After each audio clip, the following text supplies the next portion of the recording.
jump straight to the problem. 5 to 6% of Australian education system, the students, 5 to 6%, suffer from ADHD, which gives us an opportunity to move more than thousands of students from low-performing demographic to high-performing demographic, which monetarily converts to thousands and thousands of dollars.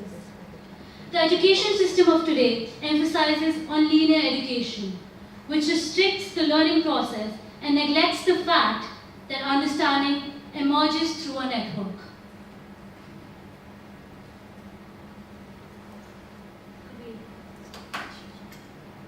We, as OctoBubble, have a solution for that. It is inspired by the natural tendency of an ADHD student to bud into something, fixate on a proper knowledge base, and explore into it. The system lets the student to direct their own path and learn what they're really interested in, which in today's world is fun for sure. Let me take you through the prototype.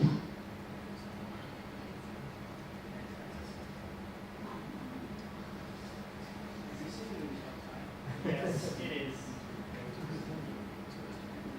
Just copy and paste the link. Well, what the prototype initially does is all the knowledge is condensed into a small bubble. Go back.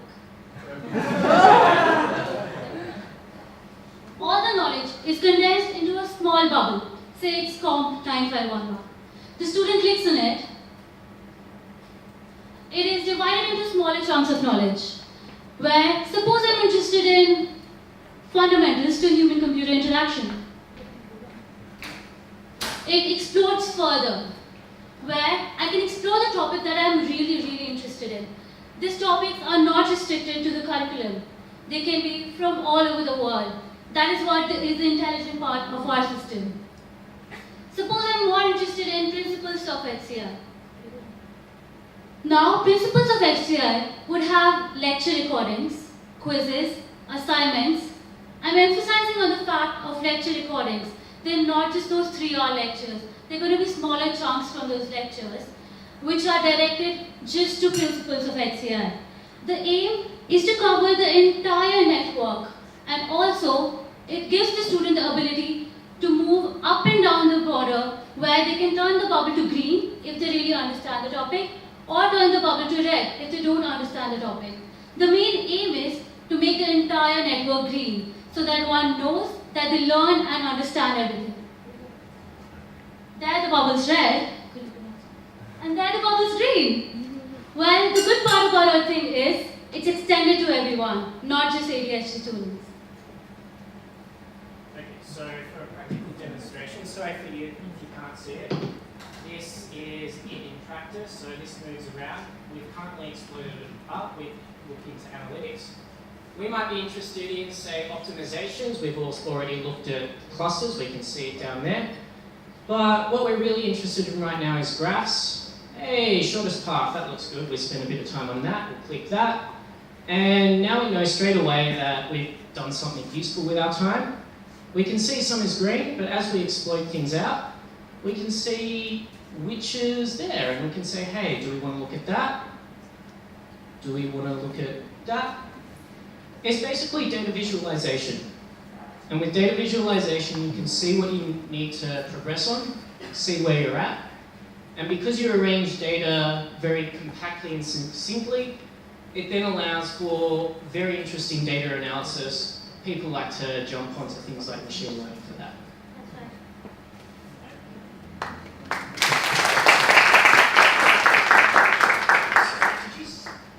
Did you miss? I was blocking your view, wasn't I? No, I saw it. Yes.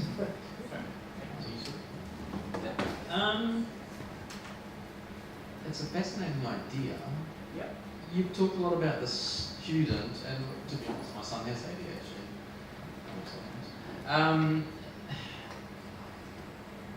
I get the idea. Yep. I can sort of see it. It looks awfully like a mind map, Yes. which technologies already exist for that. And people can create their own mind maps, which is then personal to them. And you could teach them mind mapping techniques. I hadn't thought about mind mapping in ADHD. I mean, I've used it before. I guess my question I've got two questions, and I've seen a product similar to this, which is like you click on one thing and then it changes. And the networks, one thing is the networks become very complex very fast, and you're talking about who's going to create the network is one issue. Because I did remember my presentation on Friday, if you were there. I did talk about think of everybody that's involved in this. There's administrators, people that have to do educational development, and then there's the teacher, and then there's the student. Do you think they're going to be able to understand it and design for it? Okay. I think there are multiple parts to your question. The first part of the answer is what the network actually does. So the idea is we can integrate all the different platforms of ideas, because right now we have Moodle, we have Maple, we have Echo. These are all different sources of idea. The idea is to present, because for students, especially ADHD students, that might be an overload of information. So the idea is to integrate it onto one space so you can just see it very clearly. And this will also shows you how everything is connected, and also checks your comprehension of the information. Lecturers write slideshows anyway, so they already put in the effort to develop content. Part of the challenge behind it will be to make it so that the effort to arrange the content for this is going to be easier than for something like a slideshow. So the motivation is going to be that this is not an extra thing to do, but it's going to be a tool to make their job easier to arrange what they need to teach. Yeah, look, that sounds fun. Yeah, you blew me away. I didn't write much down because I was too busy looking at it. So I'll do some thinking on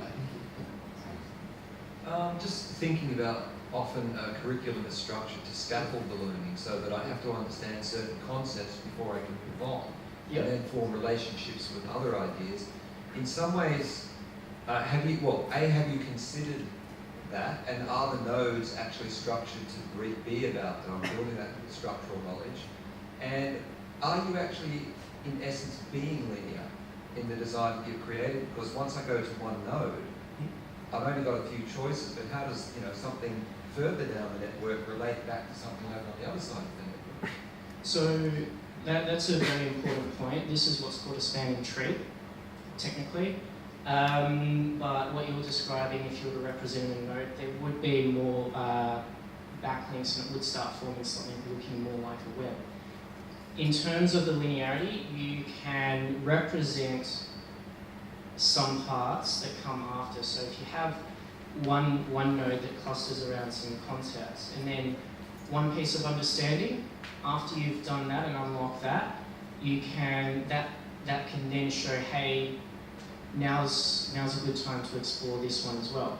For example, it's fundamentally data visualization and how we choose to map what actually happens in the learning process and connecting understandings visually.